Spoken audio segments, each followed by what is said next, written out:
왕의 승리라는 제목으로 말씀을 전해 주시겠습니다. 이 시간 말씀을 통해 그 백성을 찾아오시는 하나님을 만나고 돌아가는 복된 시간 되시기를 바랍니다. BTS라는 그룹이 있습니다. 이 그룹은 이제는 세계적인 대스타가 된 대한민국 7인조 남성 그룹이죠. 이 BTS 노래 가운데 작은 것들을 위한 시라는 곡이 있습니다. 혹시 들어보셨습니까? 제가 이 곡을 들어보았는데 가사가 너무 은혜스러운 거예요. 사소한 일상 가운데 작은 것들의 즐거움을 느끼면서 그것을 지키는 것이 진짜 사랑이라는 내용이에요. 세계의 평화를 지키지 못해도, 세상의 거대한 질서를 바꾸지는 못해도 작고 소박한 사랑이 가진 힘이 소중하고 그 기쁨이 참 귀하다는 것에 대해 노래하고 있는 그런 노래입니다. 일본인 여행 작가 중에 후지와라 신야라는 분이 있는데 그분이 쓴 인생의 낮잠이라는 책을 보면 이런 말이 있습니다. 한번 제가 읽어보겠습니다. 이 세상 살아있는 생물들은 모두 온 힘을 다해 살고 있는 것이다. 작은 풀 하나, 작은 곤충 하나 세상에 살기 위해 온 힘을 다하고 있다. 이처럼 예술가들이 작은 것들을 노래하는 이유, 세상의 작은 존재들을 예찬하는 데는 이유가 있습니다. 이 거대한 세상 가운데 작은 존재들이 살아간다는 것은 참으로 귀한 일이며, 작은 것이 큰 것을 이기는 것은 그만큼 어려운 일이기 때문이죠. 인생을 살다 보면 내 자신이 참 작다고 느껴질 때가 있습니다. 아마도 하얼빈 역에서 이토 히로부미를 바라보았던 안중근의 마음이 그러지 않았을까요? 명량 앞바다에서 12척의 배로 외선 133척과 싸워야 했던 이순신의 마음이 아니었을까요? 코로나 팬데믹을 만난 인류의 모습, 혹은 세속화의 거센 물결 앞에선 성도의 모습, 교회의 모습이 아니겠습니까? 세상을 살다 보면 내가 이렇게 약하구나 라는 생각들이 들 때가 있어요. 인생의 위기 앞에서 싸워서 내가 이길 확률이 별로 없구나, 가망이 없구나, 숨이 턱 막히는 순간이 찾아올 때가 있는 것입니다. 여러분, 그 순간 우리는 어떻게 해야 합니까? 성도인 우리의 전략은 무엇인가요? 오늘 본문은 세상의 거대한 힘에 맞서야 하는 어떤 작은 존재에 관한 이야기입니다. 선지자 사무엘이 이새의 8번째 아들인 다윗에게 기름을 부었지만 현실에서 달라진 것은 아무것도 없었습니다. 여전히 사울은 왕이었고 다윗은 시골 마을의 소년 목동일 뿐이었습니다. 그러던 어느 날 다윗의 운명을 바꿀 사건이 일어나죠. 하나님께 버림받은 사울 왕이 흔들리기 시작한 것입니다. 이스라엘 통일 왕조의 첫 왕이요, 고대 전사의 모든 자격을 다 갖춘 그 영웅 사울이 흔들리기 시작한 거예요. 블레셋이 이를 놓칠 리가 없죠. 블레셋은 군대를 일으켜 위기에 처한 이스라엘의 국경을 넘습니다. 군수 통수권자인 사울은 이스라엘 군대를 이끌고 적들과 싸우기 위해 국경을 향하죠. 이리하여 블레셋과 이스라엘, 이 두 군대는 이스라엘 수도 예루살렘에서 남서쪽 24km 떨어진 이스라엘과 블레셋 국경 접경 지역에 서로 마주하여 진영을 갖추게 됩니다. 산과 산 사이의 평지였던 이곳은 전쟁 장소로 안성맞춤이었습니다. 오늘 본문인 구약성경 사무엘상 17장은 역사상 가장 유명한 전투 중 하나인 그 전투 현장인 엘라 골짜기로 우리를 초대하고 있습니다. 우리는 이 엘라 골짜기에서 세 사람의 전사를 차례로 만나게 됩니다. 아마도 그날은 맑은 날이었을 거예요. 고대 전쟁은 날씨의 영향을 많이 받았기 때문에 가시거리가 좋고 야외 활동을 하기 좋은 계절과 날씨와 시간을 택해서 전쟁을 했습니다. 이날 엘라 골짜기를 사이에 두고 이스라엘과 블레셋이 서로 대치 중인 그 일촉즉발의 순간, 숨소리 하나 들리지 않는 그 전선의 고요를 깨뜨린 것은 블레셋 전사의 고함소리였습니다. 오늘 우리가 만날 첫 번째 인물이죠. 그는 승리의 굶주린 야수 골리앗입니다. 본문을 보면 이 블레셋의 영웅 골리앗은 어려서부터 용사였다라고 되어 있습니다. 이 골리앗은 어린 시절부터 전쟁터에서 피냄새를 맡으며 칼을 장난감 삼아 자란 인물이에요. 그리고 성인이 되었을 때 블레셋 나라 안에는 더 이상 그의 적수는 없었습니다. 성경은 그를 블레셋의 챔피언이다라고 말하죠. 본문 17장 4절 말씀 보겠습니다. 시작. 블레셋 사람들의 진영에서 싸움을 도두는 자가 왔는데 그의 이름은 골리앗이요 가드 사람이라. 그의 키는 6규범 한 뼘이요. 아멘. 말씀 가운데 영어 성경들이 번역하기를 그를 a champion이라고 번역해요. 챔피언. 그는 블레셋 최고 영웅이었어요. 크기가 얼마나 컸는지 그의 키에 대해서는 고대 사본들 사이 약간의 차이가 있습니다. 최대 2m 90, 최소 2m 10이에요. 2m를 훌쩍 넘는 큰 키에 머리에는 청동제 투구를 썼고 온 몸에는 청동 갑옷으로 무장을 했고 다리는 청동 보호장구로 감싸고 있습니다. 그 입은 갑옷의 무게만 56kg, 바늘 하나 찔 것 없는 완전한 무장을 갖춘 인물이죠. 또 공격 무기로 손에 든 창자루의 끝이 날카로운 철제로 되어 있는데 그 창날의 무게만 6.8kg였습니다. 이 골리앗은 방패를 든 사람과 함께 움직였는데 벽체에 가까운 거대한 모양의 방패를 든 사람이 앞에서 날아오는 창과 활을 완벽히 방어했습니다. 이 골리앗은 그 당시 최첨단 무기로 중무장한 그 모습은 차라리 인간이라기보다는 전투용 로봇에 가까웠습니다. 헐크의 몸에 아이언맨의 수트를 입어놓은 것 같은 그는 움직이는 살인병기였습니다. 마치 장판교 다리에 홀로 서서 그를 추격하는 조조의 군사들을 호령하던 삼국지의 장비와 같고 마치 역발산 기계새 그 힘은 산을 뽑을 만하고 그 기세는 세상을 덮었다던 초한지의 장사 항우와도 같았습니다. 그 골리앗이 이스라엘 군대를 향하여 마치 포효하는 사자와 같이 괴성으로 외치기 시작합니다. 17장 8절 하반절과 9절 말씀 같이 보시죠. 너희는 시작. 너희는 한 사람을 택하여 내게로 내려보내라. 그가 나와 싸워서 나를 죽이면 우리가 너희의 종이 되겠고 만일 내가 이겨 그를 죽이면 너희가 우리의 종이 되어 우리를 섬길 것이니라. 아멘. 그 골리앗이 1대1의 승부를 제안한 것입니다. 1대1의 승부. 이 경우에 이 두 명의 전사는 각기 자기의 진영을 대표해서 싸우고 그 싸움의 결과는 나라 전체의 운명과 결정이 되어 있고 서로가 섬기는 신들의 심판으로 간주가 됩니다. 골리앗이 외칩니다. 자유인가 노예인가, 삶인가 죽음인가, 이 민족의 운명을 단 한 번의 싸움으로 결정하자. 이 골리앗의 목소리는 엘라 골짜기에 쩌렁쩌렁 메아리 칩니다.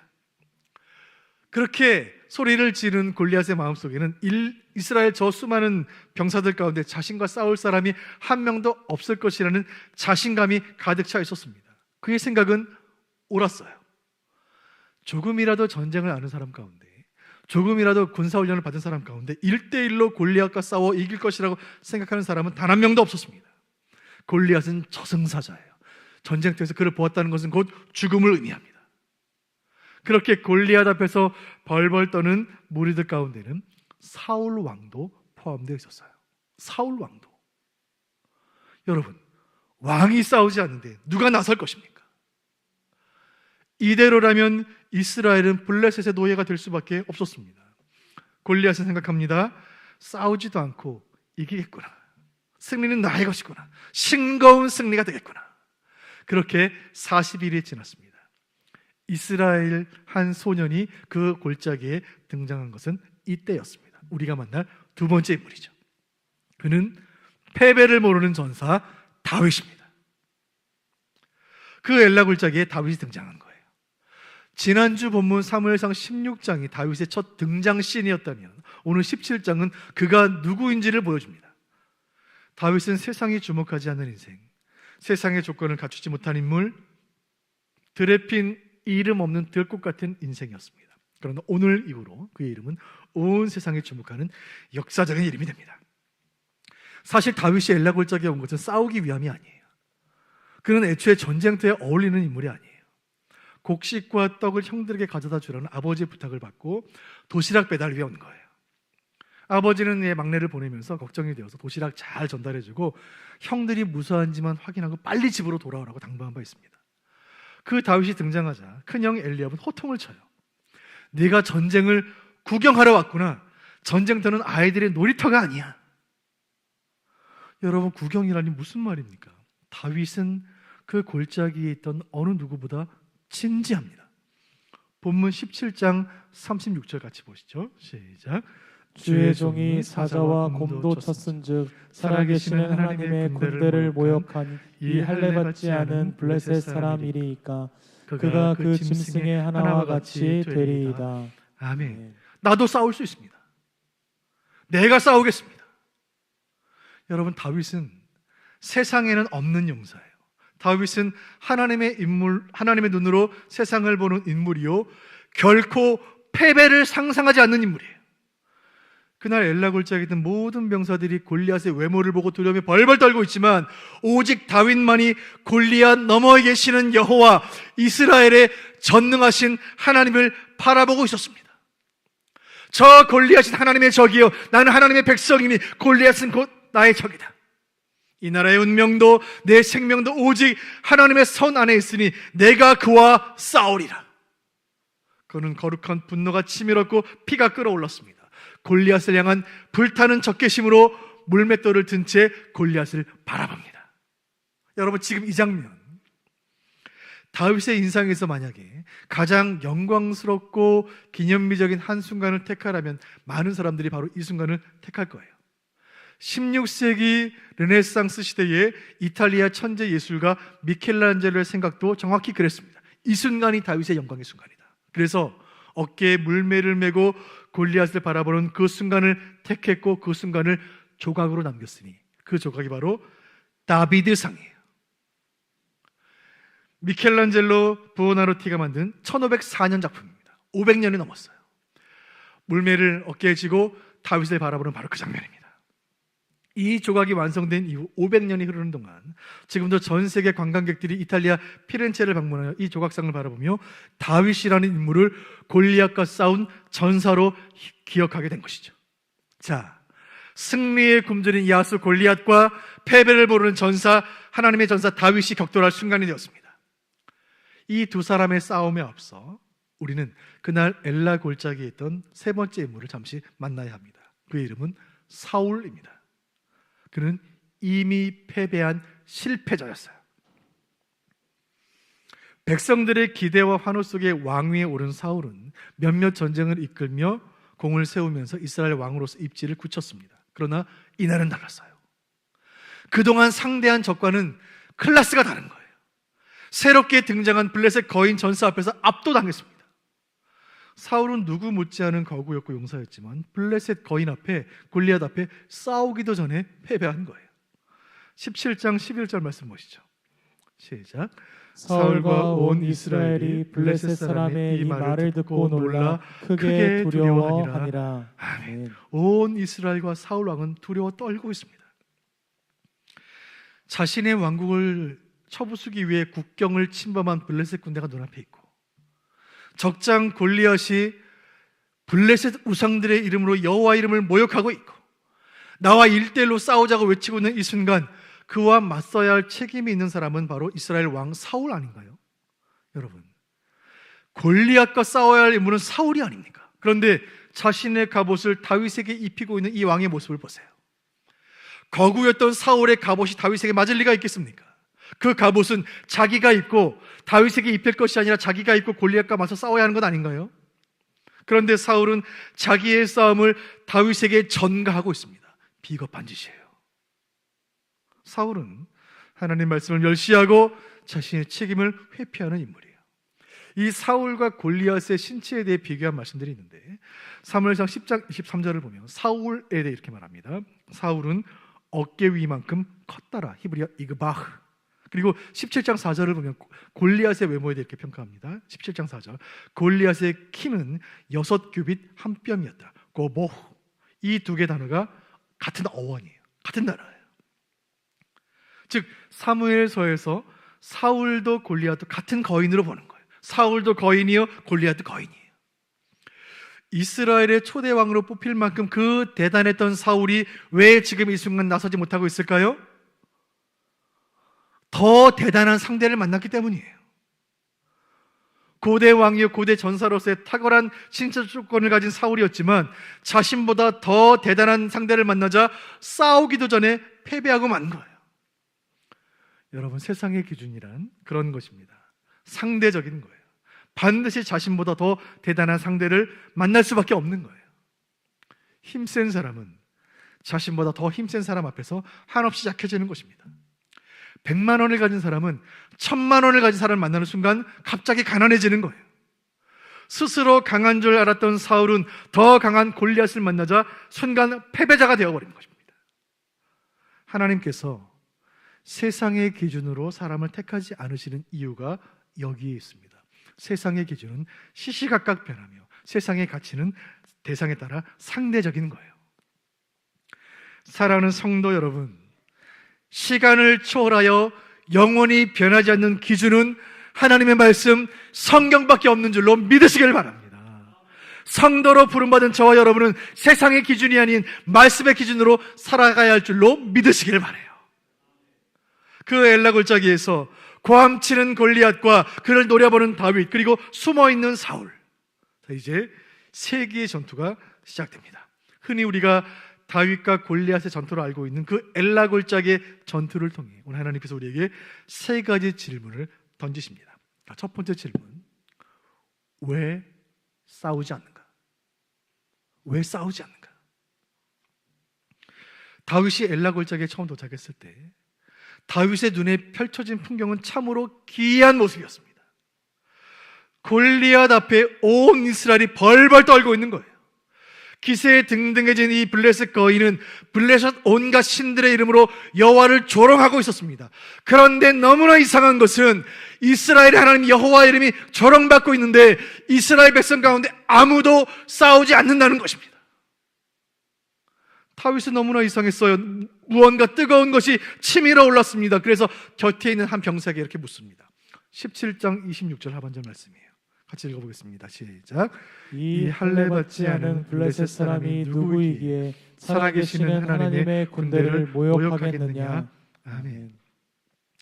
이 다윗의 질문은 이렇게 들립니다. 이스라엘의 하나님이 죽으셨습니까? 하나님 죽었습니까? 하나님 살아있다면 하나님의 군대인 당신들은 왜 하나님을 모욕하는 저 참담한 이방인 거인과 싸우지 않습니까? 사랑하는 성도 여러분, 이 소년 전사 다윗의 기백 넘치는 목소리를 통해 주님의 음성을 들으시길 바랍니다. 여러분은 살아계신 하나님의 군대입니까? 그런데 왜 싸우지 않습니까? 여러분, 왜 싸우지 않습니까? 왜 가만히 있습니까? 사랑하는 성도들이여, 사랑하는 크리스찬들이 왜 싸우지 않습니까? 교회가 세상으로부터 모욕을 당하는데, 무신론자들이 써내는 소설이 살아있는 말씀 성경을 조롱하는데, 반기독교 정서로 만들어진 영화들이 기독교 세계 전체를 우롱하는데, 세상의 악법들이 하나님의 창조 질서를 허물고 있는데 왜 잠잠고 있습니까? 만약에 소년 다윗이 2023년 대한민국에 온다면 흥분된 목소리를 우리에게 물을 것입니다. 하나님의 군대여, 왜 싸우지 않는가? 왜 세상 앞에 벌벌 떠는가? 교회에서 손을 들고 하나님 사랑한다고, 하나님 찬양한다고 외치는 성도들이 왜 직장에서는 숨어 있는가? 왜 세상에서는 쥐죽은 듯 고요한가? 그날 골리앗 앞에 모두가 고개 숙이고 다 눈을 내리깔고 주눅 들어있던 그날, 거룩한 분노로 충만했던 다윗의 마음, 그의 신비에 새겨져 있던 하나님 말씀이 것입니다. 사람은 외모를 보거니와 나 여호와는 중심을 보느니라. 사람은 외모를 보지만 나는 중심을 본다. 사람은 현실을 보지만 나는 아니다. 나는 여호와다. 여러분, 이것은 다윗만의 싸움이 아닌 우리 모두의 싸움인 줄로 믿습니다. 사도 바울은 모든 성도들이 참여하고 있는 이 전쟁의 성격을 정확히 파악하고 있어요. 이 본문 에베소 6장 12절 말씀 한번 같이 보겠습니다. 시작. 우리의 씨름은 혈과 육을 상대하는 것이 아니요 통치자들과 권세들과 이 어두움의 세상 주관자들과 하늘에 있는 악의 영들을 상대함이라. 아멘. 저와 여러분이 참여하고 있는 이 싸움은 혈과 육의 싸움이 아닙니다. 어둠의 주관자들, 악한 영을 대항하는 이 영적인 싸움은 칼과 총의 싸움이 아니요 말씀의 싸움이요 진리의 싸움이에요. 믿음의 싸움이요 기도의 싸움이에요. 청성 없는 전쟁, 휴전도 없고 종전도 없는 이 치열한 전쟁은 우리 주님 다시 오시는 그날까지 계속되는 거예요. 이 싸움에서 이기기 위해 우리에게 필요한 것이 무엇인지 이제 말씀을 통해 확인할 차례가 되었습니다. 다윗은 전투에 나가기로 결정합니다. 이스라엘을 대표하여 골리앗과 싸우기로 결정합니다. 다윗에게 있어서 이 결정은 그저 사춘기 아이의 허세가 아니고 범무서운 줄 모르는 하룻강아지 호기가 아니에요. 살아계신 하나님의 군사로서의 당연한 결정이에요. 만약 하나님이 죽으셨다면 나는 오늘 죽을 것이다. 그러나 하나님 살아계시면 나는 살아 돌아올 것이다. 그날 그 엘라 골짜기에 수천 수만 명의 병사들이 있었지만 하나님의 전사는 딱 한 명이었습니다. 그날 갑옷을 입고 투구를 쓰고 창과 방패를 든 사람들은 수없이 많았지만 그러나 살아계신 하나님의 영광을 위해 목숨을 건 전사는 딱 한 명밖에 없었어요. 지금 말씀 앞에 선 이 시간 우리가 누구인지 스스로에게 질문을 던지시길 바랍니다. 사랑하는 성도 여러분, 우리는 하나님의 군대입니까? 이 시대에 크리스찬들의 야성은 다 어디로 갔습니까? 여호와의 영광과 그의 이름을 위해 세상과 싸우는, 세상의 죄와 세상의 악과 싸우는 하나님의 전사로 보냄을 받았건만 그저 세상 가운데 적당히 어울려 적당히 숨어 사는 인생들 우리 가운데 단 한 명도 없으시기를 주님의 이름으로 축원드립니다. 오늘 이 전투를 통해 주님께서, 오늘 말씀을 통해 주님께서 주시는 두 번째 질문은 이것입니다. 전쟁은 누구에게 속해 있는가? 이 전쟁은 누구에게 속해 있는가? 여러분, 이날 그 엘라 골짜기에서 서로를 마주보는 이 두 전사의 마음은 어땠을까요? 골리앗은 패배를 모르는 전사였습니다. 골리앗은 접은 적이 없어요. 전쟁에서 패배는 곧 죽음이에요. 수많은 전쟁에서 살아 돌아왔다는 것은 그가 승리했다는 것을 의미합니다. 골리앗이 있는 곳에는 항상 승리가 있었습니다. 이날 패배를 모르는 또 한 명의 전사가 있었으니 그는 다윗입니다. 다윗은 두렵지 않았어요. 들판에서 양을 칠 때 양을 노리는 곰과 사자와 싸워서 이기며 그는 양을 지켰습니다. 다윗은 그 승리를 기억했어요. 다윗은 정규 군사훈련을 받은 바가 없습니다. 그는 광야에서 훈련받았습니다. 그는 8번째 아들이고 주목받지 못한 인생이었지만 세상에 길들여지지 않은 야성으로 무장한 하나님의 전사였습니다. 그 골리앗과 다윗, 이 두 전사의 공통점은 서로가 자신의 승리를 확신했다는 것이고 두 사람의 차이점은 확신의 근거가 달랐다는 것입니다. 골리앗은 자신의 힘과 경험을 근거로 승리를 확신했고 다윗은 여호와의 이름을 붙들고 승리를 확신했습니다. 그 차이가 이 두 사람의 운명을 가르게 됩니다. 패배를 모르는 두 전사가 드디어 격돌하는 순간입니다. 골리앗은 일어섰고 다윗을 향해 전진합니다. 다윗 역시 골리앗을 향해 달리기 시작하죠. 그 순간 다윗이 외쳤던 그 말, 사무엘상 17장 45절 말씀 같이 보겠습니다. 시작. 다윗이 블레셋 사람에게 이르되 너는 칼과 창과 단창으로 내게 나아오거니와 나는 만군의 여호와의 이름 곧 내가 모욕하는 이스라엘 군대의 하나님의 이름으로 내게 나아가노라. 아멘. 이 신앙 고백이 담긴 외침과 함께 다윗은 골리앗을 향해 달려나갑니다. 이 전투에서 다윗이 사용한 무기는 물맷돌이에요. 이 물맷돌에 사용되는 이 돌의 크기는 테니스공만 해요. 무게는 500g. 이 묵직한 이 돌은 고대 전쟁에서 실제로 사용되었던 살상 무기예요. 가죽끈으로 된 이 물매의 긴 줄에 가운데 가죽을 덧대고 돌을 가운데 넣습니다. 그리고 양쪽 끝 가운데 한쪽 끈은 손에 단단히 묶어요. 떨어지지 않게. 그리고 가죽에 돌을 넣고 물매를 빙빙 돌리다가 그 가속도와 원심력이 최고조에 달할 때 한쪽 끈을 놓으면 돌이 날아가는데 이 돌의 빠르기는 시속 200km에서 260km예요. 그 돌에 맞으면 치명상을 입습니다. 이날 다윗이 던진 이 물맷돌은 여호와를 모욕하는 블레셋을 처형하는 하나님의 사형 집행도구로 사용이 됩니다. 날아간 돌은 골리앗의 이마에 맞았고 이 거인 전사는 패배를 모르던 이 블레셋의 영웅은 칼 한 번 휘둘러 보지 못한 채 그 앞으로 쓰러집니다. 그 거대한 체구가 쓰러지는 모습은 골짜기에 있던 모든 사람이 다 볼 수 있을 만큼 멀리서도 똑똑히 보였습니다. 오만방자했던 이 블레셋 전사는 자신이 모독하던 여호와 앞에 엎드러집니다. 다윗은 그 쓰러진 골리앗의 몸을 밟고 골리앗의 칼집에서 날카로운 칼을 빼어들었고 수많은 이스라엘 백성들을 찔렀을 그 칼로 골리앗의 목을 베었습니다. 블레셋의 최고 용사요 무적의 골리앗이 고작 소년의 물맷돌에 맞아 쓰러졌고 자신의 칼로 죽임을 당했으니 이보다 더 치욕스러운 일이 어디에 있을까요? 다윗이 말한 그대로 전쟁은 여호와께 속한 것임이 온 세상에 선포된 것입니다. 오늘 본문을 통해 하나님께서 우리에게 물으시는 세 번째 질문이 있어요. 이 전투에서 누가 승자요, 누가 패자인가 하는 것입니다. 여러분, 누가 승자고 누가 패자일까요? 전투는 끝났습니다.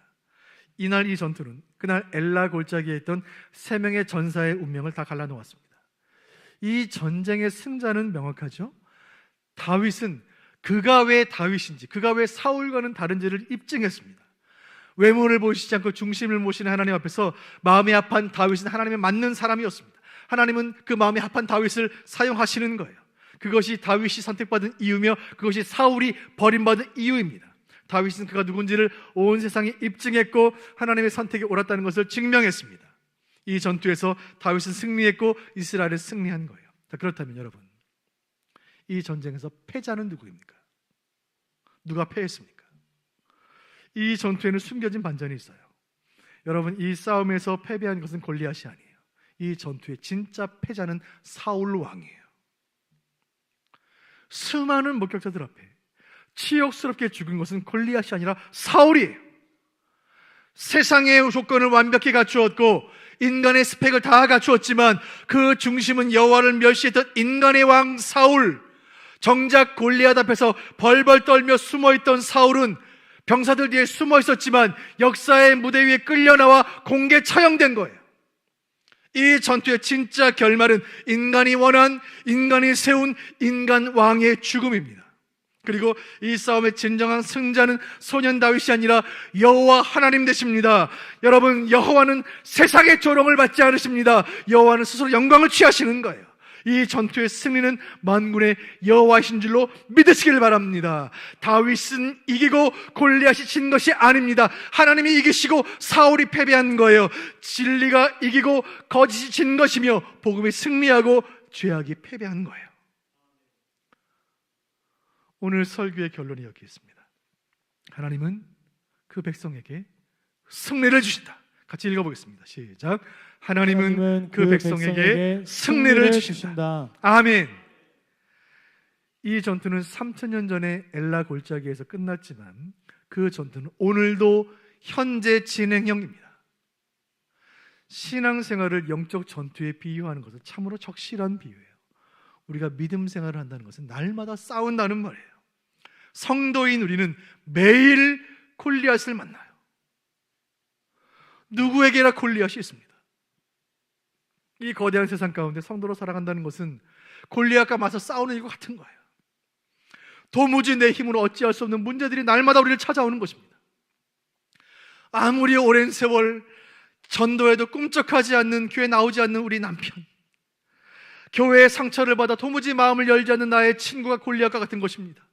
갑작스럽게 내 몸에 생긴 질병이 골리앗처럼 우리를 찾아오고 나의 오랜 습관과 죄악이, 풀리지 않는 경제적인 문제가, 열리지 않는 취업의 문이, 이 모든 문제들이 마치 엘라 골짜기에 우뚝 선 거대한 골리앗처럼 어디 나와 한번 겨루어보자, 나에게 소리칠 때가 있는 것입니다. 그 골리앗의 소리는 너무나 크고 위협적이어서 감히 그와 싸울 엄두가 나지 않을 때가 있는 거예요. 여러분, 이 싸움 앞에서 우리는 어떻게 해야 합니까? 우리의 전략은 무엇인가요? 여러분, 이 싸움의 본질을 기억하시길 바라요. 우리에게 주시는 주님의 음성을 붙잡기를 원합니다. 사무엘상 17장 47절 같이 보겠습니다. 시작. 또 여호와의 구원하심이 칼과 창에 있지 아니함을 이 무리에게 알게 하리라. 전쟁은 여호와께 속한 것인즉 그가 너희를 우리 손에 넘기시리라. 아멘. 이 말씀 그대로 믿으시기를 바랍니다. 전쟁은 여호와께 속한 것입니다. 우리가 싸우는 이 모든 영적 전쟁은 하나님이 허락하신 것이고 이 모든 전쟁은 하나님께 속한 것입니다. 우리의 육신도, 우리의 영혼도, 우리의 물질도, 우리의 미래도, 우리 교회도, 이 나라도, 민족도 다 여호와께 속한 것인 줄로 믿으시기를 바라요. 우리가 매일 신앙의 삶에서 마주치는 골리앗은 마침내 여호와 앞에 패배할 줄로 믿으시기를 바랍니다. 성도가 매일 치르고 있는 이 영적인 전쟁에서 하나님 우리에게 마침내 승리를 주실 줄로 믿으시기를 바랍니다.